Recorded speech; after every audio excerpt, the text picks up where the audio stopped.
Okay, Shriya, could you start by telling how did you get interested into motorsports and racing?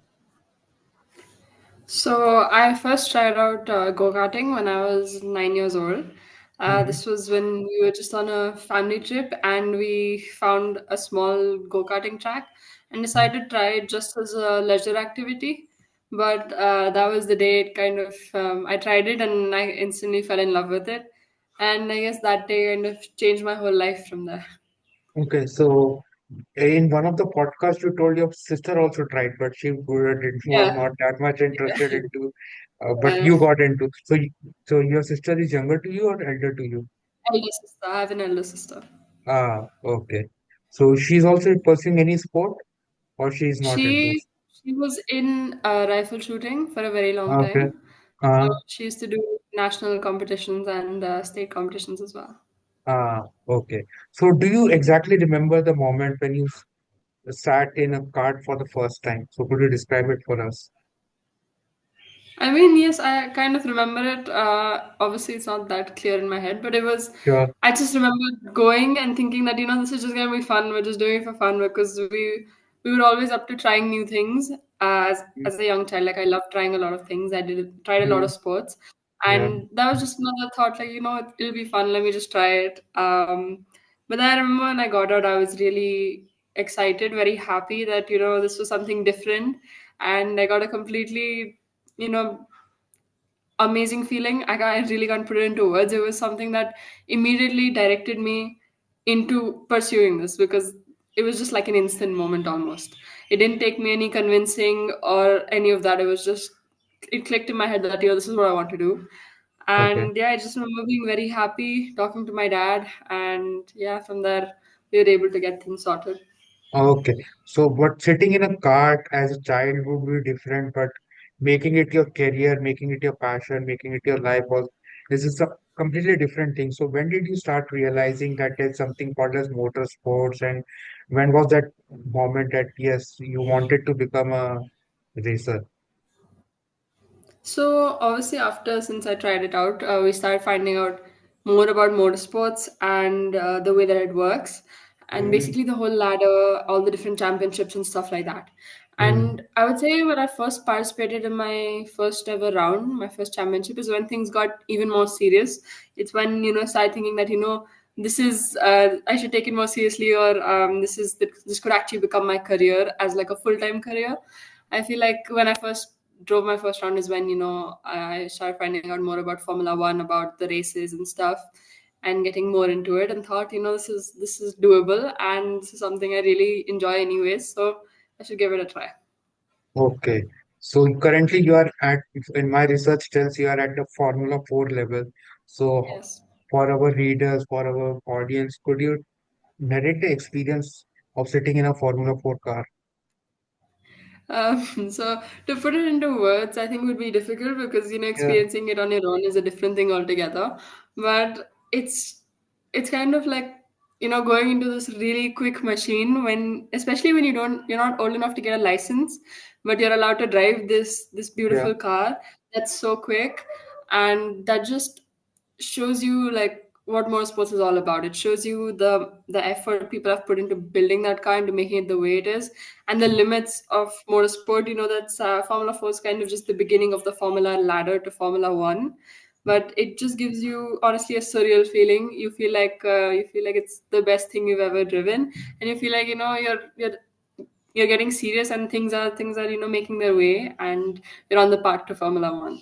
Okay, so jumping from car to a Formula 4 car, it's a very dramatic jump. So in initial few days, did you get scared at how fast the car is racing or how fast the car is moving? I wouldn't say I got scared because I feel like as racing drivers we know the risk that we're taking, and Yeah. it's kind of what we're doing at the end of the day. It's kind of the best part of racing, the speed and the fighting at those speeds and stuff like that. But I would say yeah, it was a difficult step because going from go karting to Formula 4 is a huge change, Mhm. and you need a lot of training to make sure that you're able to adapt to the car well enough. Unfortunately, when I drove the first time, I didn't get a lot of training, so it was just like a day, maybe a day and a half of training before I stepped into like a round, Wow. and that Okay. was a bit overwhelming, obviously, because I knew that I was on the backhand, without as much experience as my competitors. But I think it was a great experience. Honestly, it takes a while to get used to the Formula 4 car. You need Mm, a good amount of track time and practice in it, but once you get used to it, I think it's perfect. I don't remember, in fact, I was quite eager because when I went out for my first session, my engineers were kind of like, just get used to it because they knew it was my first time driving an F4 car. So they were just kind of like, get used to it and stuff like that and don't fully push yet. But, when they gave me the sign that now you can like push completely, I was kind of really waiting for that. I was like, oh, I'm getting a little bored. When can I actually, put my foot down and go completely flat out? okay. So although having covered a bit of motorsports, I know the answer of this question, but for our readers, could you simplify this mystery that you're 16 but you are able to drive a Formula 4 car but you don't have the legal permission to drive on Indian Yeah. roads. So could you solve this mystery for our readers? So how does that happen? So So the basic idea behind this is that Yeah. firstly, I'm not doing anything illegally. Yeah. Driving under 18 can sound illegal to a lot of people, Yeah. but the Yeah. main concept is that I'm not driving on the main roads with Mm, with other drivers. I'm mm, only driving in a restricted area, which is the racetrack, yeah. and for that I require a separate license, not Mm, the one that we use on the roads. So it's not issued mm, by directly the government of India or any of those mm, organizations. yeah. It's issued by the Motorsports Mm, organization that runs motorsports all over India. So mm, that is the license that I got through, a bunch of training programs, a lot of experience in motorsports. So that is when, they can classify whether, I'm experienced enough to be racing bigger cars or whatever license is needed. They don't just yeah. hand you the license saying that, Yeah. this is yours and you can drive. But that license that I have also does not apply to driving on the road. Yeah. So I'm still not allowed to drive on the road. That only happens when I turn 18, like every other Indian. Yeah. And yeah, I guess that's the easy way to put it. Okay. So now you hold the tag of being the youngest woman Formula 4 racer in India.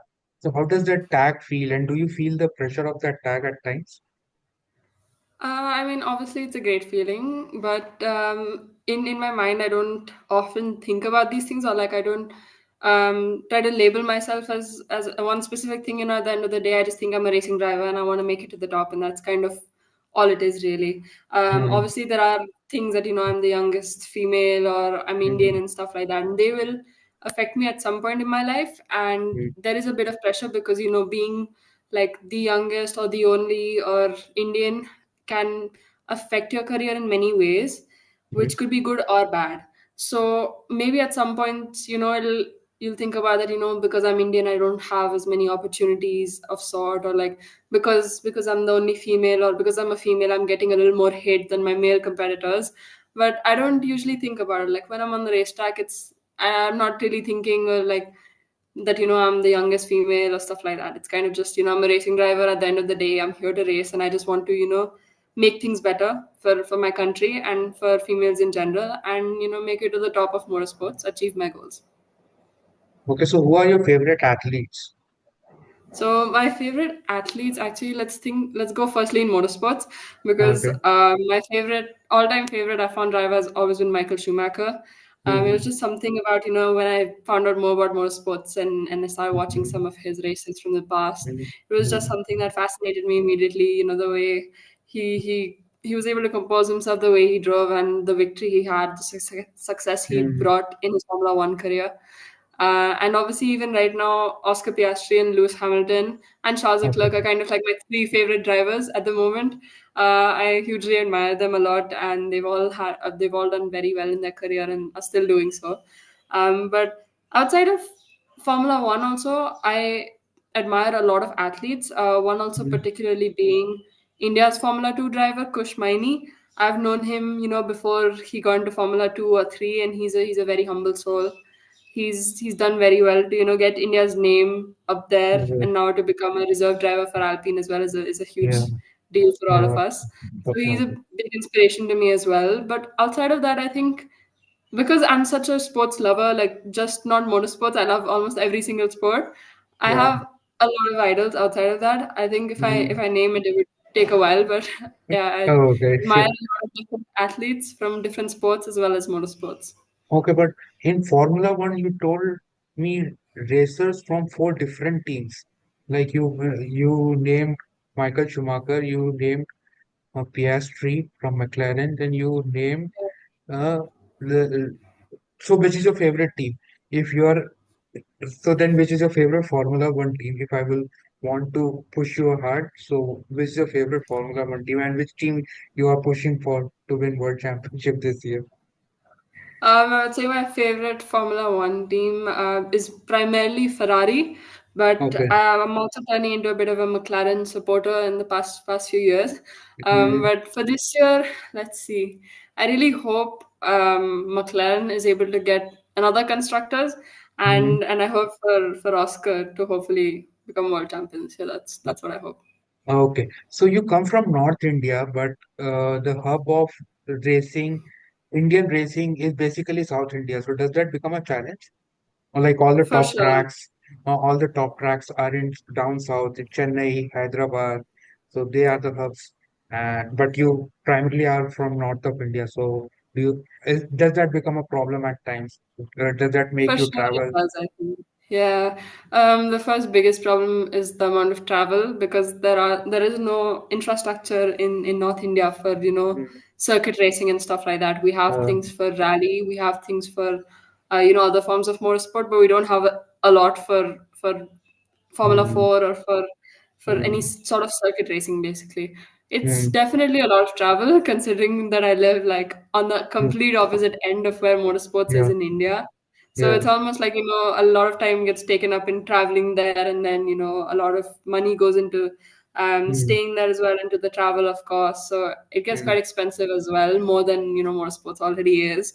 So I mm, think for sure that is a struggle that's added, mm, the distance, and also because, a lot of drivers get the advantage to visit the track whenever they like, and mm, sort of, especially in karting, I would face this a lot mm, because we because we're not so wealthy, we're from like a middle class family. It mm, was also a difference in track time, so drivers there could get up, drive maybe half an hour, 1 hour to the nearest go-kart track and drive whenever they felt like it.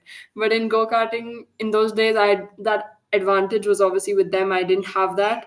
I would always go right before the competition, and the 1 2 days that we would get along with the competition is when I would do my testing and training. Otherwise, I didn't really have that track time that other drivers did. So yeah, I think for sure it is a problem. so you're saying that you never had uh, that go-karting circuits very near to your home or very easily No, accessible to your no, that oh that is something even a learning for me as well.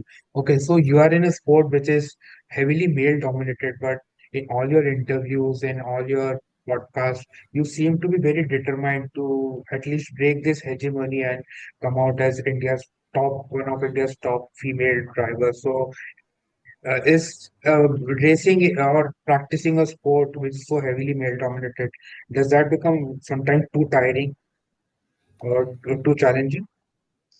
I would say challenging for sure because, like I said, when you're the first or you're the only, you are going to face some Yeah. challenges. Mm-hmm.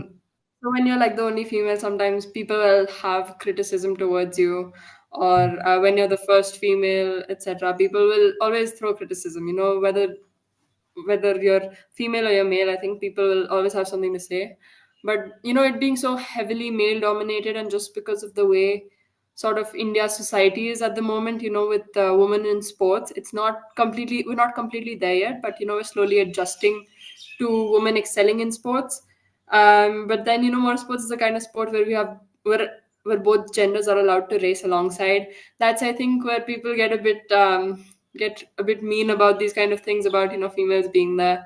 So I think for sure people have their criticism or they have their hate to bring along, and there are challenges. You have to mentally not pay attention to any of this, and it's kind of difficult because you're at a quite a young age, and you're having to deal with all of this stuff along with everything else, along with studies and stuff that we do at this point. So I think that's definitely a thing. When you're the first and stuff, people treat you differently, and they try to make you feel like you don't belong there and stuff like that. But yeah, I think as long as I'm focused on my goal and I know what I'm supposed to pay attention to and what will make me a better person, that's really all that matters. Outside noise will always be there, and problems are inevitable. Challenges will come along at any step in your journey. I've already faced quite a few. I know that nothing will come without challenges, and ultimately it's my goal I want to achieve. So really, outside of that, nothing else matters. Okay. So, but you have also at the in the same time you have spoken so highly about India's motorsport scenario. You see a lot of promise in it. So, how do you see that? Why do you feel that there's a lot of promise in Indian sport, Indian motorsport scenario? I think because India is such a huge country, firstly, and also Mm, because we've seen that India has a lot of interest in motorsports. We have a lot of Formula One fans. We know a lot of people who, like, anytime I have a post or I put something as well, there's so many people asking me, how do I get into this? I'm interested in stuff like that. So we yeah. know there's the interest, and we know people are willing to put the hard work into making that their career. Mm, But because of the infrastructure not being here, a lot of people have not been able to do that. But seeing all this response, seeing everyone, seeing how many fans there are, how many people there are interested in wanting to pursue this, I think there's a lot of potential. I've raced with a lot of Indian drivers. I know they're very good drivers as well. We've all been working towards the same thing, and I think if we progress the same way that we are progressing now in India, I think things will only get better, and we will be able to get all the sports to equal, not just cricket. For example, we can get all our sports. If we show equal interest in everything, we can probably get everything, and everyone can choose the sport that they want to race without having fear of security or career or things like that. that is so well put. Okay, so I'm curious to know, you're now driving on almost a regular basis. How do you manage to balance your studies and your sporting pursuits? And do you So for think at some me, point of just let me finish. So do you think at some point of the time you will have to take a very tough decision to either to let go of one of the things? So for me, growing up, academics and sports have always been equally important.